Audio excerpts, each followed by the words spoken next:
All right, hello, and welcome to another episode of the Live Cost Construction Experience. Today, I'm delighted to be zooming down to the Gold Coast, Australia, to chat to Brett Campbell. Brett's a serial entrepreneur, having founded two of Australia's fastest growing companies in their respective fields, including the fastest growing fitness franchise at its time, exploding to 35 locations within 6 months. That's not bad.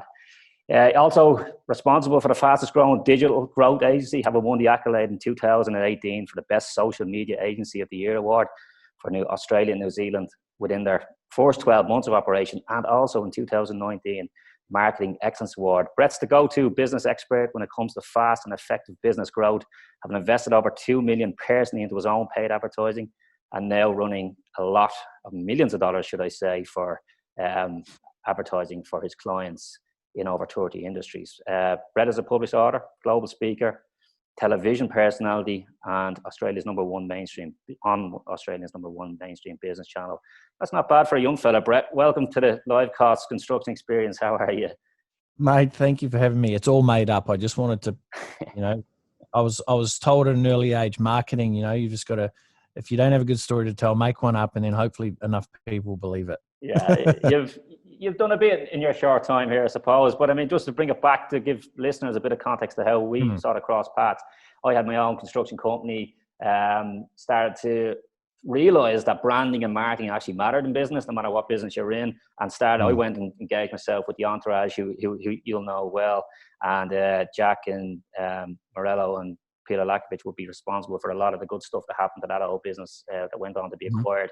And we crossed paths because generally when I go to business talk, I generally don't relate to the speakers in a much way. And I don't know whether that's a background thing. It's never much of a related thing. But I do remember your story of, you left school at 16, started in the trades, moved through the trades, went into business, left New Zealand for Australia, which I also left Ireland. And there was something about it, a raw energy about it that I sort of connected with. And there was a lot of strategies you shared that day about building online funnels that I actually adopted into the business at the time, which I went on, which I actually still use today, if I'm being honest. So first of all, thanks for that.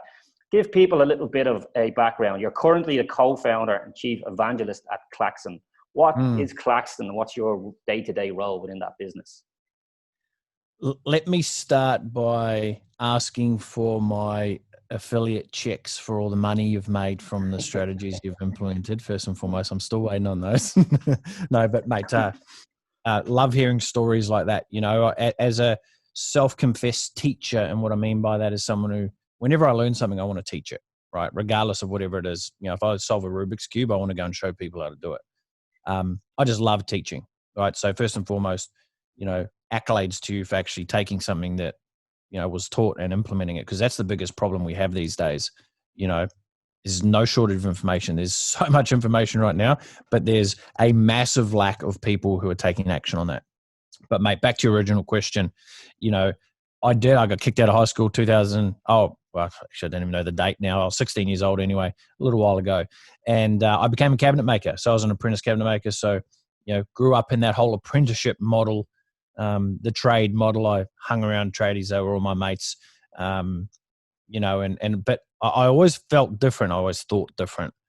My first day, I walked into the factory and my boss is standing there and he says, he goes, well, here you are, next 4 years. I'm like, in my head, I'm like, oh, fuck. What have I signed myself up to, But my thought, first and foremost, was, okay, how do I own this factory? So that's where I was like, how do I be the boss? How do I become the boss of this?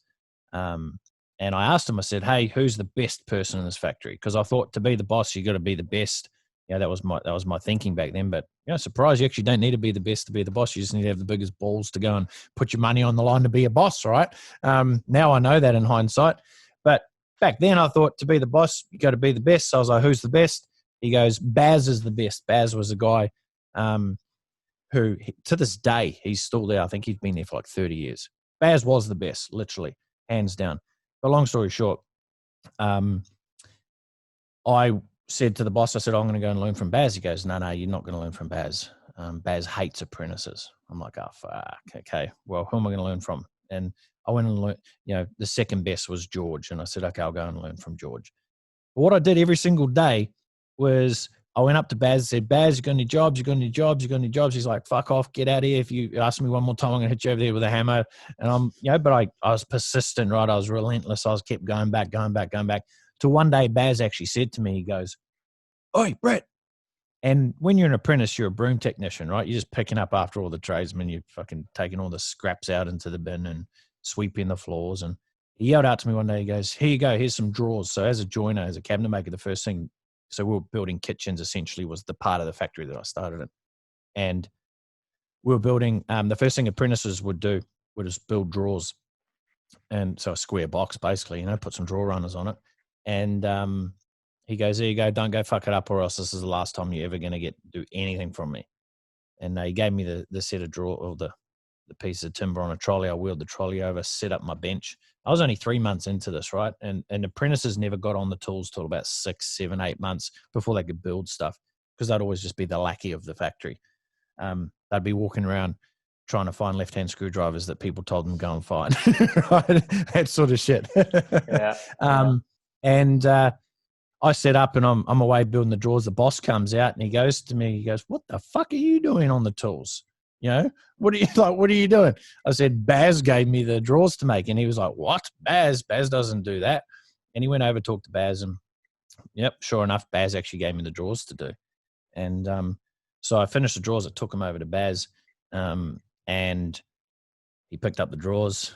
He's checking, is it square? Is the drawer bottom overhanging? Do I need to plane it off? Is the drawer runner on straight? If I screwed through the side of a drawer, all the stuff you'd check. He's there looking around. He goes, "Oh, this is actually pretty good." He goes, this is not bad. He goes, "How'd you learn how to do this?" And I said, "You want to know how I learned?" And he goes, "Yeah, of course I fucking do. That's why I asked you." I'm like, "Well, fair point." Just checking. And I said to him, I said, "Well, in between sweeping the floors and taking out all the rubbish, what I'd do is I'd sneak one of the tradesmen's battery drills and I'd go and sit in the garbage bin and I'd be practicing drilling straight, screwing straight, making boxes square. I was practicing on scrap timber, right? Because I knew that I'd get an opportunity to do this one day. And I wanted to make sure when I got my opportunity, I wasn't here to fuck around. I wanted to be the best. So I had to start acting like the best, even when I was the worst. Right. So, and I share that for you. It's probably a little bit longer answer to your initial question, but I share that because that's the foundation of how I do everything. Right. That's how I do life. Right. Which leads into now your question of what's Klaxon. Right. So why Klaxon and what do we do? My inception at that moment was that's when I realized I was an entrepreneur. Right. I wasn't going to be an employee of a business. Right. I could be a good employee, but the problem is I'd only last so long until I wanted to be the owner of the business. That's just how I'm bred, right? That's just how I'm wired. Some people are. There'll be people listening going, "Yeah, that's me. Fuck that. I don't want to." And it's not because I don't like taking orders from someone. Just a lot of the time I think their orders are fucking worse than orders that I'd give, right? and it's just inbuilt into me. And I had the option. Let me stop you there because there's something really interesting you're touching on. It's something myself and my brother is also part of this business, and I was come through the trades, builder, the whole shit. And we laugh all the time at when we hear a lot in this game, which is technology. "Oh, what a tough day." And there's something that's been bred in us because we, same as yourselves, start pushing wheelbarrows, filling skips at 15, 16, and that's tough, right? So when we have a bad day here, and that's a good thing that we've taken from that, is say, it's not that bad, lads. It's not that bad. We could be filling skips. We could be out in the rain. We could be doing a lot worse than what we're doing. What takings have you taken from your time in the trade you sort of can still think about today and still use today to your advantage?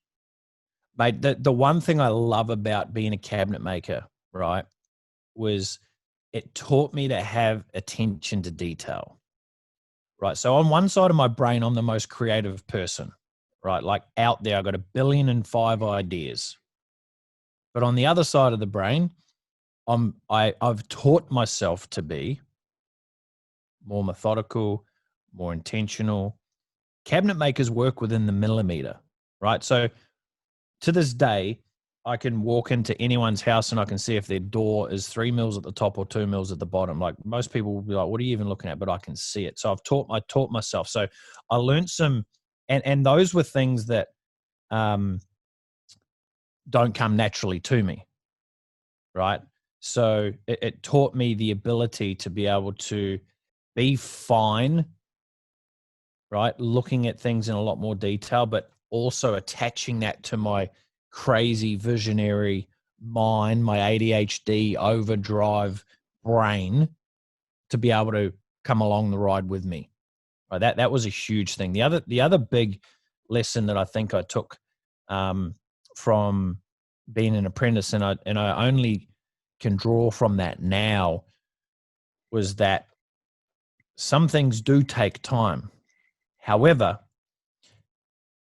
just because something is done in a specific way, it doesn't mean it has to be done that way, right? And let me explain that, because I think that this is another big thing, and I think a huge opportunity if more people started adopting this philosophy in life. So I was making draws in month 3. No other apprentice would generally pick up their tools till 6, 7, 8 months, right? Now, it doesn't mean I was better. I was prepared. I was ready, right? So I created the opportunity for myself. Most people would have stopped asking Baz after day 5. I literally asked him every fucking day until he ended up saying yes, right? Now, what happened was, by 12 months, I was building kitchens. So I would literally, and this was back in the day before CNC routers, right? This is where I was given a picture, an A4 piece of paper from my boss with a block drawing going, the pantry's in the corner. Here's where the dishwasher is. Here's the revolving drawers and da-da-da-da-da. We're going to do this. Now you go and draw it up, mark it out on the floor with a pen, right? Create your own cutting list. Go and cut it. Go and plane each side of the cabinetry. Then go and stick on the sticker tape and plane that down. So it was very, very manual, right? But my point there was, I was building kitchens at 12 months, right? Apprentices weren't building kitchens till like 2 years, even a little bit longer in the life cycle. So I got to a point where I was like, oh my God, I'm building kitchens faster than everyone in the factory other than Baz, at a higher level than everyone in the factory other than Baz, because he legitimately was the best. And I'm getting paid probably the least in this entire factory. I was like, this just fucking doesn't make sense. You know, and I'd try and reconcile this, and I'd be talking to my parents, and they're like, oh, but that's what apprenticeships are, and this is how it's supposed to be. And I'm like, but it just doesn't feel right. I can't reconcile that that's fair. I understand there's apprenticeships. I understand it. But if I'm doing a job faster and more efficient and a better outcome than another person, and they're getting paid, like back then, I think I was on like $7 an hour building kitchens, right?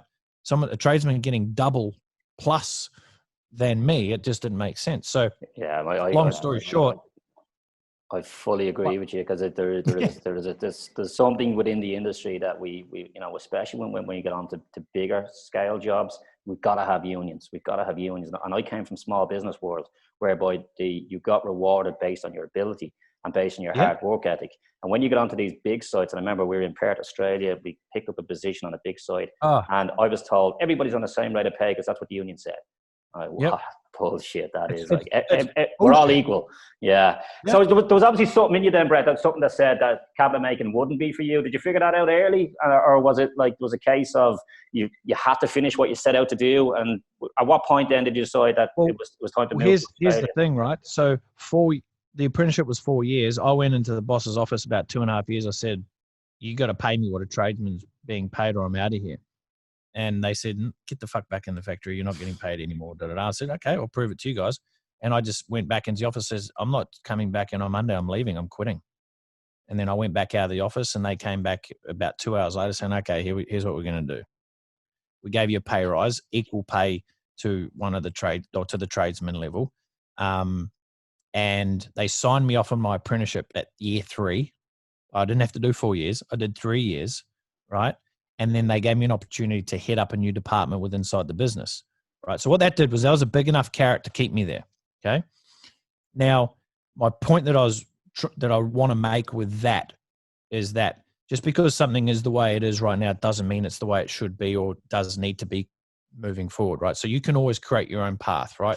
So for me, though, your question there was, did I know that it wasn't for me, mate. I knew from day one it wasn't for me. I knew when I got kicked out of high school that, you know, I knew doing a trade was not going to be the thing for me. I was good at it. I liked it. I was good at woodwork at school. So I was good at three things, right? Woodwork, physical education, so PE, and lunch. I wasn't going to get paid to eat.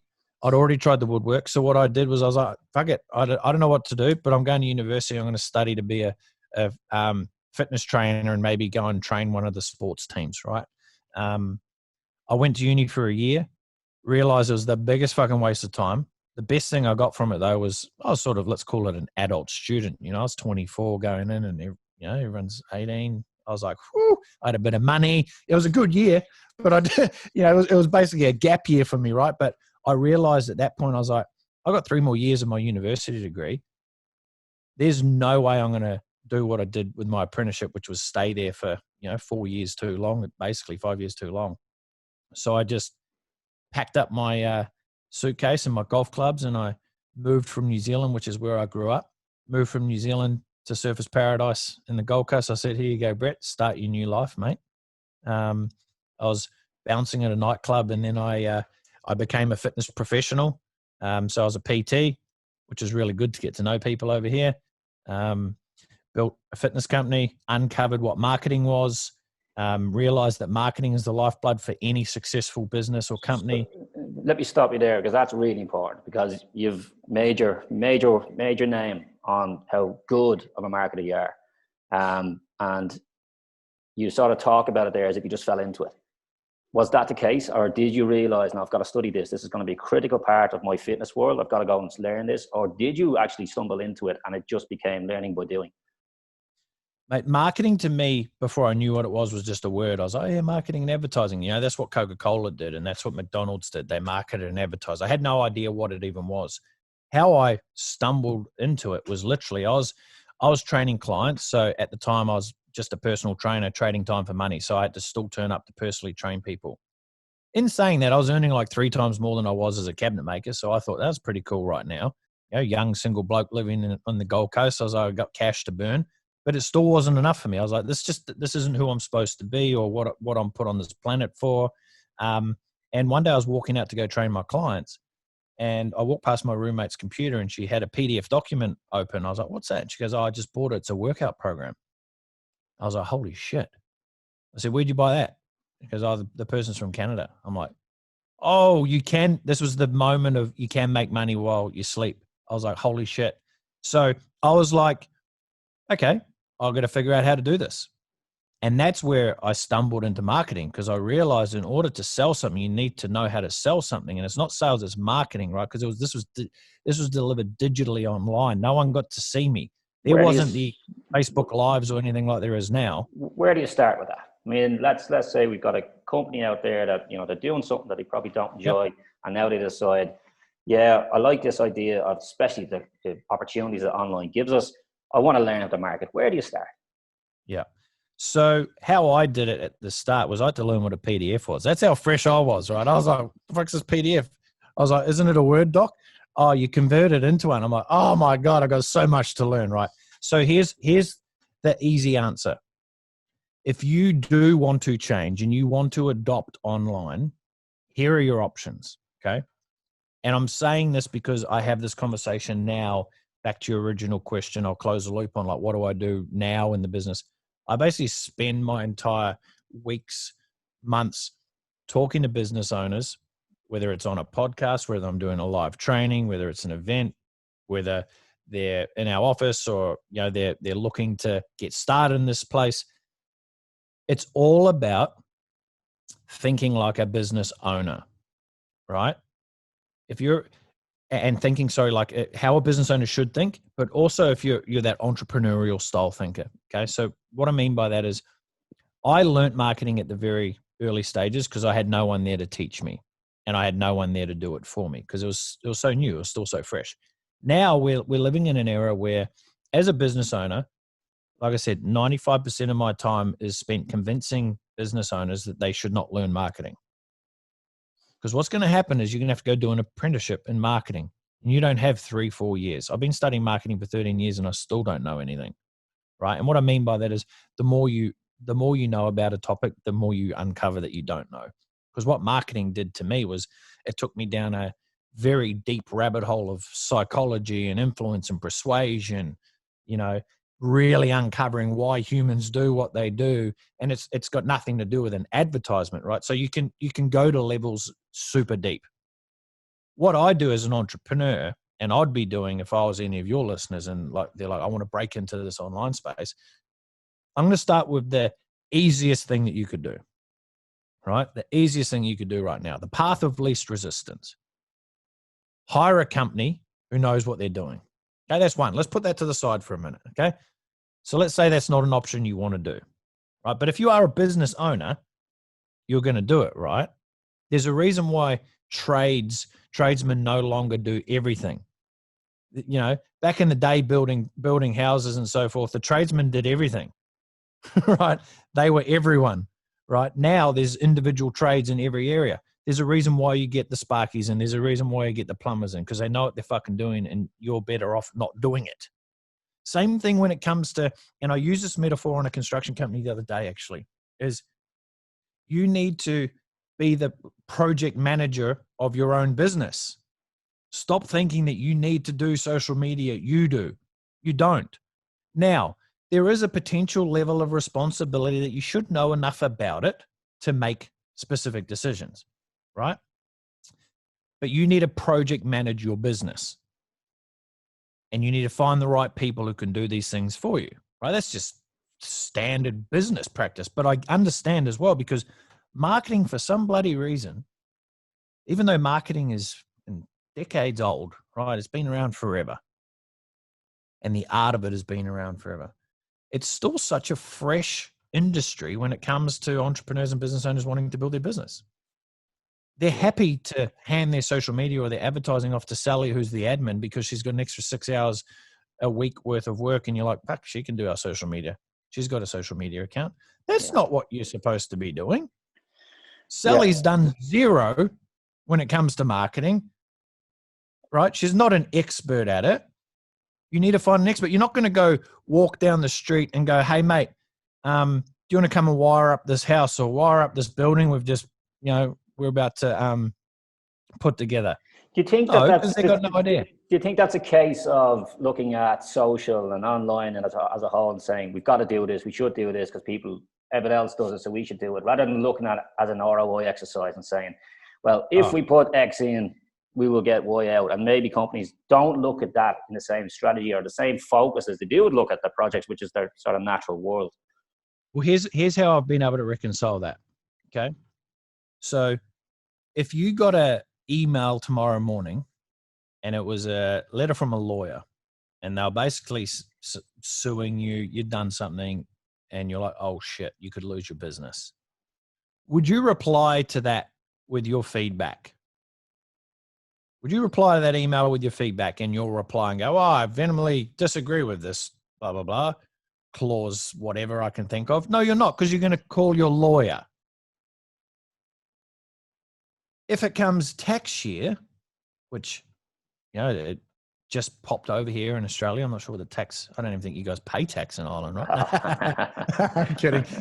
Let's not go there. But you've got accountants. Right? You're not going to sit there and try and come up with what do you put in the W-2 wages and salaries field and your zero reconciling your BAS returns, right? You're not going to do that because you've got an accountant for it. So tell me why. And I'm yet to be able to see anyone's reasoning that can reconcile this for me. Tell me why you're sitting there trying to do your own marketing.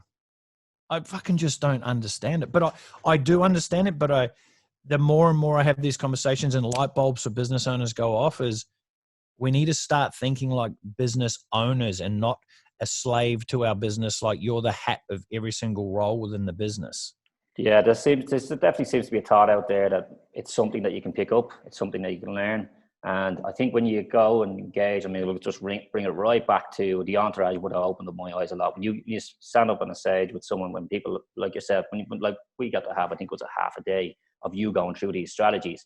And I would have been guilty of this. I would have said, marketing, sure, I'll buy a CRM, I'll run Google ads, I'll run Facebook ads. How difficult can it be? until you get to sit in a room with someone, say like yourself, and then bringing that through with someone like Peter Lakovich, who brings that all into his sales world. And then you open your eyes and say, oh shit, I know nothing about this world whatsoever. I fully get that. Give me some tips then. Let's bring it to a practical place. Some top tips to how a construction company could grow their online presence. If they wanted to start it out today, just what top tips would you have for a construction company to grow their presence online? So, I mean, when it comes to construction company, the advice that I'm about to throw out here is very subjective and very 30,000 foot view. Okay. Because it depends. We could have 5 different construction companies come into here and we would devise a totally different strategy for them, because one, brand is important, right? Brand and how you're seen and how you're perceived in an industry is absolutely important. Okay. What you want people to know, think, and feel about your business, your brand. That's very important. It's a starting point, right? Most people don't even worry about that. They don't care. They've got their nephew to build a website because he knows how to build a website because he tinkered with one on Saturday night one night, and now he's a fucking website expert, right? So, and I don't want to come across facetious here, but it's the unfortunate reality is that we're cheapskating ourselves, right?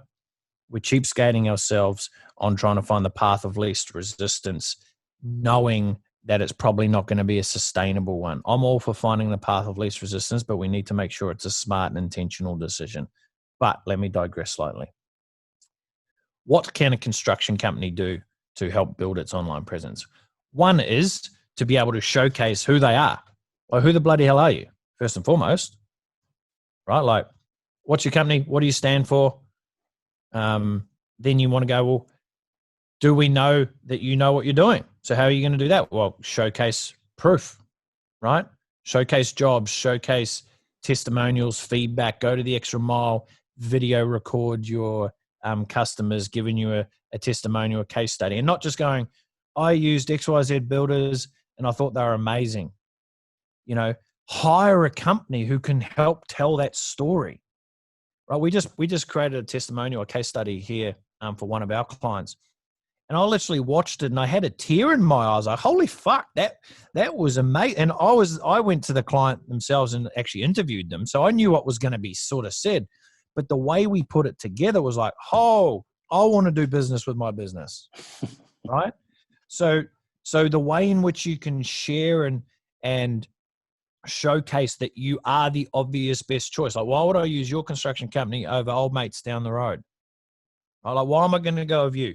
And it ain't just price, right? It ain't, unless you're going to be the Walmart and that's your business model is like, we are the lowest cost. You're never going to beat us, right? Your houses might leak, but we're the lowest cost, right? So you need to, one, who are you? Showcase that on social, you know, and look, there's no exact formula like you should do one piece of content a day on this platform and one piece of content on that. You really do need to sit down and go, okay, where does this business go in the next 3 years? And if you want to become like the biggest player in your marketplace, you need to start thinking like the biggest player in your marketplace and start making decisions like the biggest player in your marketplace, right? The amount of times I talk with businesses and they want to like quadruple their revenue. And I'm like, cool, that's amazing. How are you going to change the way in which you're thinking? Because the way in which you're thinking right now is going to massively change if you want to be a 10 million, 50 million, 100 million, $500 million business, right? The way we work with one of the largest home builders here in Australia, right? Hundreds of millions a year in revenue. And the way that company looks and the way they make decisions is completely different to someone who's a construction company doing maybe $2, $3, $4, $5 million a year. Now, I'm not saying you're going to come out of the gates and start making through, $700 million a year decisions. But what we did here at Claxon was from day one, we wanted to be the number one digital growth agency globally. Okay. And in order to do that, you need to go, what does the number one look like? Or what would it look like? Right? What would people need to be saying about it? What sort of results would we need to be putting out there into the marketplace if we were the number one? And then you need to make as many decisions as you can in alignment with that. So for example, we're not going to cheapskate out on the the $40 a month software when we know the $300 a month software is going to be the best thing for us? We're going to make the investment. Right. So it's really changing the way in which you look at your business is going to change everything you do on marketing, hands down. There's a lot of the strategy stuff that you're throwing out here that's bringing me back to your personal development world. And it's since sitting there and having a chat with you, it's starting to really sort of resonate how aligned they are. Talk to me about the book, Right Now, Why Not You, and Why Not Now? What was the idea behind that? Where did it, the title's brilliant. Where did it come from and why the book? Mate, the book was literally prior to starting the agency. I was in that sort of coaching consulting world as well. So, you know, I'd built our fitness company. It was in a position where I didn't really need to be a part of it. And I love teaching, right? Back to my initial burst was I like to teach people things. People were asking me, how are you doing it? How are you doing? I was like, oh, let me teach you. Let me coach you through this.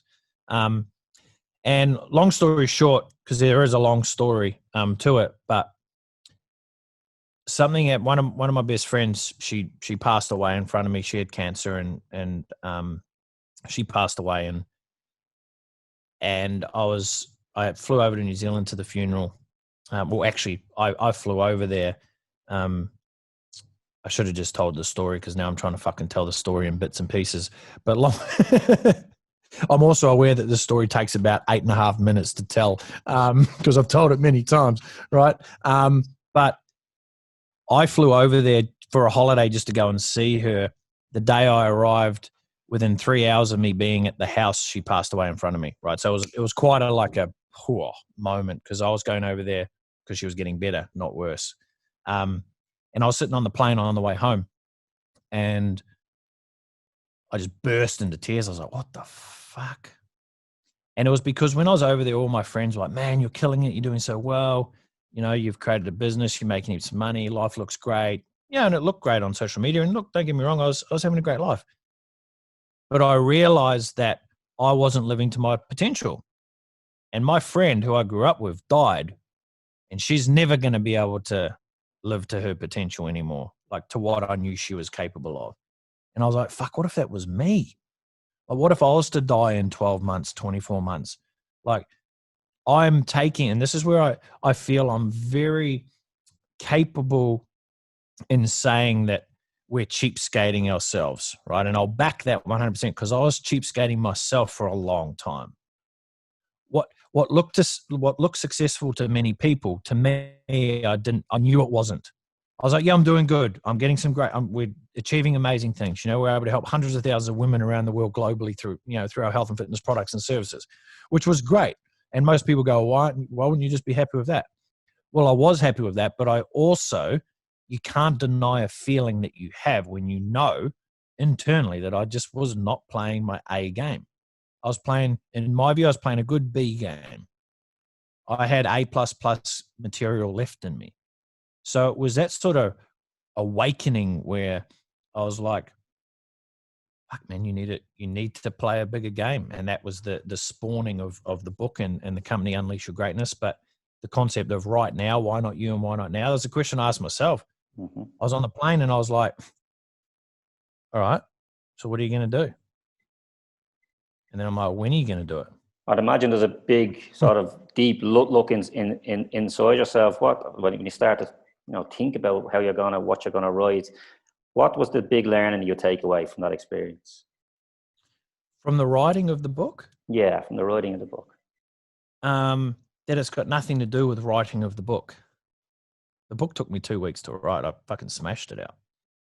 But what it was it was the journey you go on. I recommend every single person, whether you publish it or not, just the exercise alone, right? And the book itself it's part story, but very, very framework driven. So I'm a very practical person.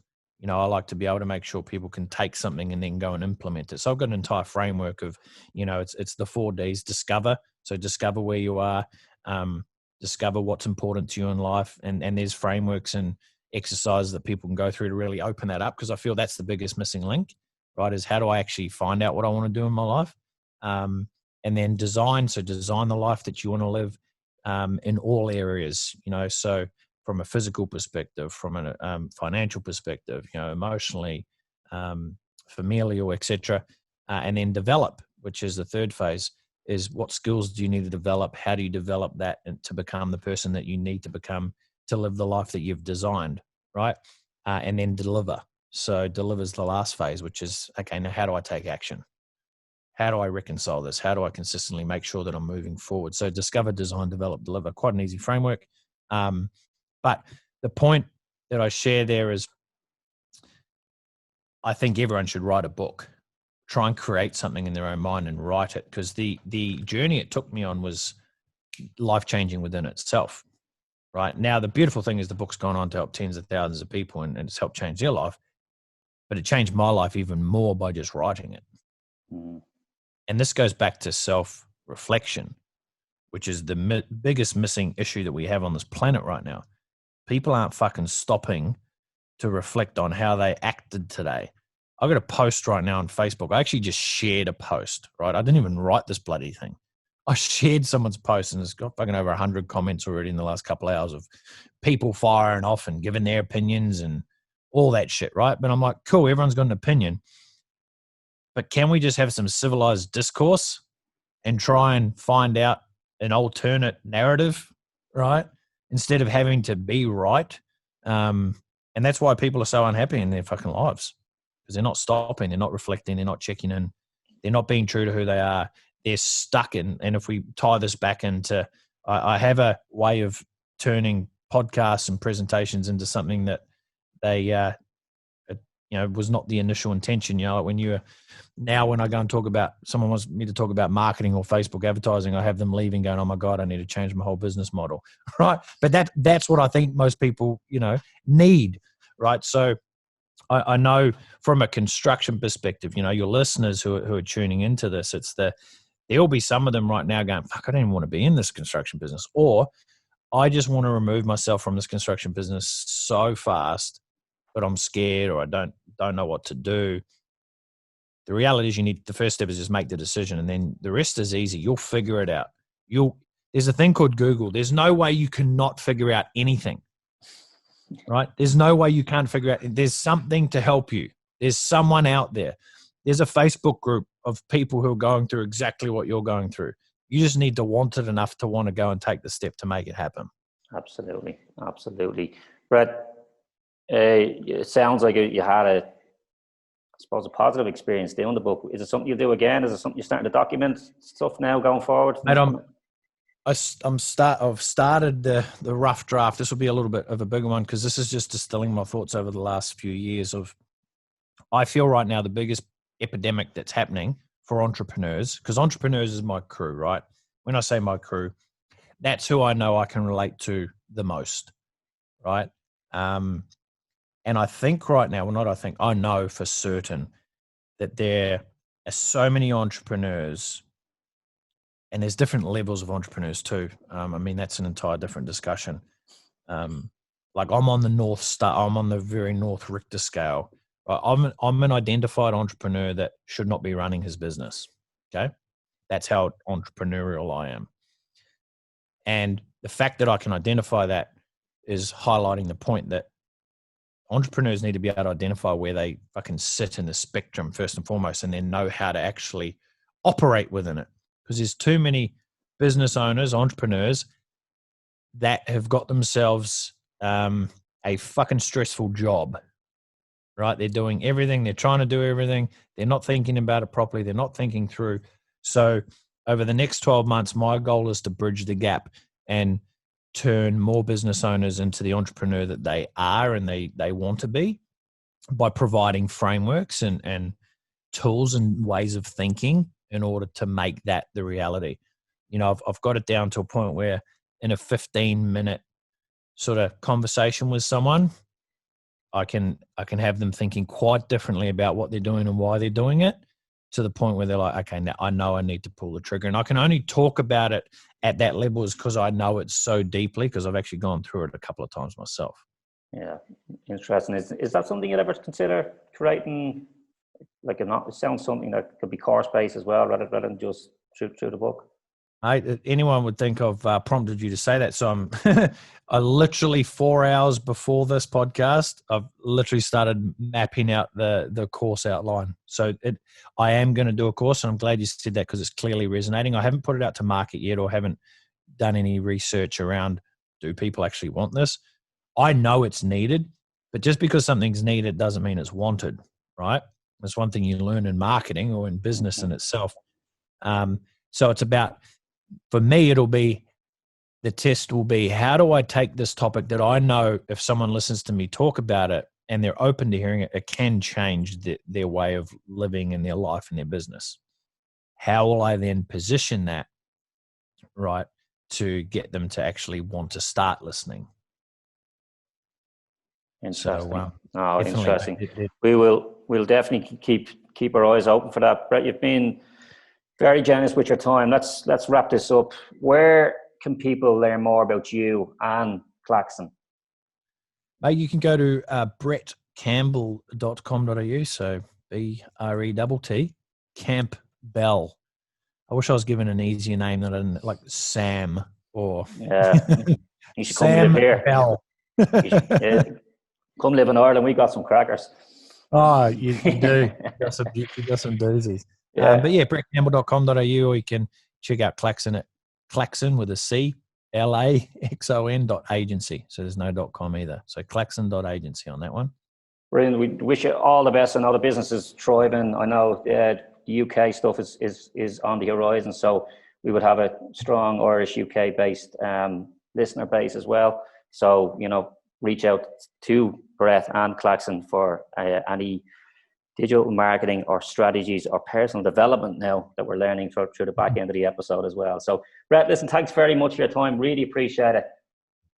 Absolutely, mate. Love seeing what you guys are doing. And drop me a line, jump into the DMs, say you've just listened to this episode. Let us both know. It's always nice to know who's listening. And if you've gotten any value, let us know. And if you thought it was shit, just don't let me know about it, because I can be pretty upset if you think no. Let us know regardless. Appreciate it, man. Cheers, Brett.